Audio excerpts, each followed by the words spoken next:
Simone de Beauvoir on freedom and identity today.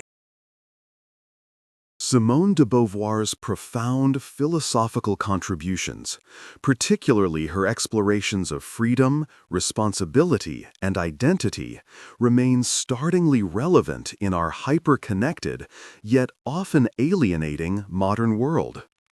While best known for The Second Sex, her earlier works like The Ethics of Ambiguity provide the bedrock for understanding how she viewed the human project, a continuous, terrifying, and exhilarating process of becoming.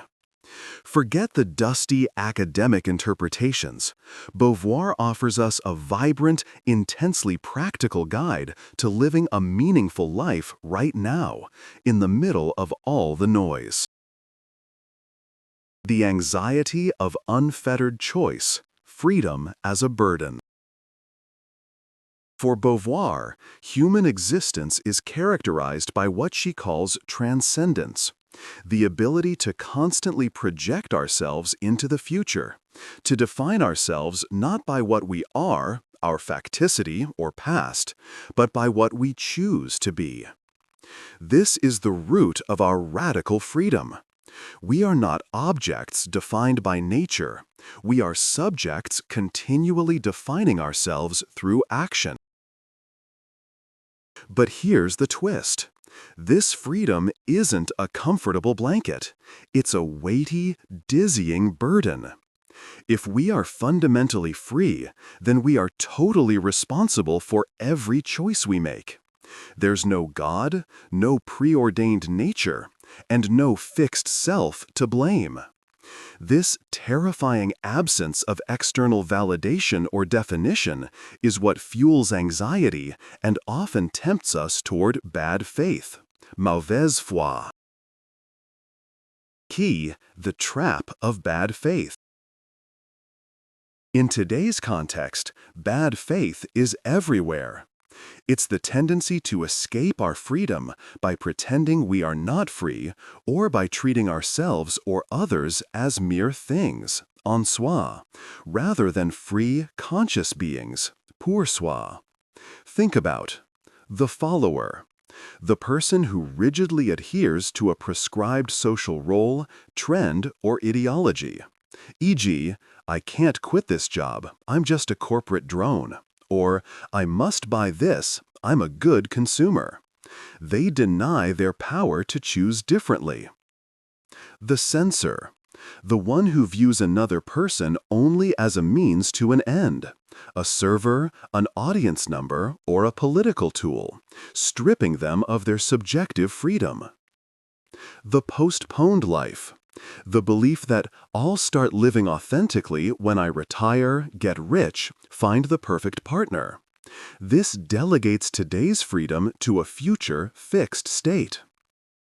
Beauvoir calls us to embrace the ambiguity, the inherent tension between our facticity, the hand we were dealt, and our transcendence, what we make of it. We must own our freedom, recognizing that even the choice not to choose is still a choice, and we are accountable for its consequences. Identity, the project of becoming in a digital age. Beauvoir's ideas on identity, especially as developed in The Second Sex, take on a fascinating new dimension when filtered through the lens of modern social media and digital identity. Identity, for Beauvoir, is never a finished product. It's a project. We are constantly building and rebuilding the self through our relationships and engagement with the world. The self is not a lonely internal entity. It is forged in the presence of others. The performance and the mirror. The digital sphere adds complex layers to this project. 1. The edited self.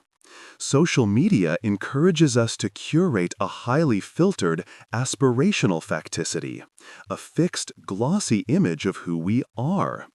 This online persona is often the ultimate act of bad faith, as it seeks external validation, likes, followers, to replace the subjective internal validation that comes from authentic, responsible choice. 2. The echo chamber of otherness. Beauvoir argues that true freedom necessitates the freedom of the other. When we engage with others, we affirm their subjectivity and, in turn, find our freedom enriched.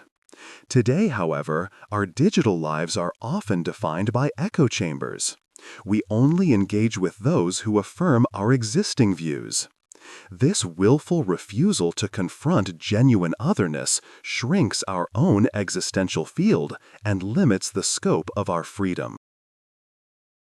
The contemporary Beauvoirian challenge is to use the tool of technology without becoming its object. It means constantly asking, is this post, this action, this comment, an act of true self-creation, or am I merely succumbing to a predefined script for approval? Ethical freedom, the interdependence of subjects. Perhaps the most potent and least discussed element of Beauvoir's philosophy is her understanding that my freedom absolutely requires your freedom. It's not enough to be free alone. That's the shallow, self-serving freedom of the nihilist. True ethical freedom is what she terms disclosure, the act of choosing to reveal the world in such a way that it makes possibilities available for others. A teacher doesn't just impart facts, a fixed thing. They open up the student's possibility for critical thinking, transcendence. An activist doesn't just complain, an act of facticity. They make visible a system of oppression, thereby creating the possibility of resistance for all those affected. An artist doesn't just create an object, they disclose a new way of seeing the world, liberating our perception. To be ethically free, we must choose projects that are constructive rather than destructive, projects that affirm the freedom of other human beings rather than try to deny or exploit it. It is through these shared, constructive projects, whether building a community garden, creating ethical software, or simply engaging in a deeply honest conversation, that we move beyond the isolating anxiety of freedom and toward a genuine existential joy. Our identity today is measured not just by our self-definition, but by how much space for self-definition we create for those around us. This is the timeless power of Simone de Beauvoir. She doesn't offer easy answers, but she gives us the courage to face the glorious, terrifying truth. You are free, and it's time to act like it. If Beauvoir's call to radical freedom and responsible action resonated with you, give this video a thumbs up. Did any of these modern examples of bad faith hit close to home?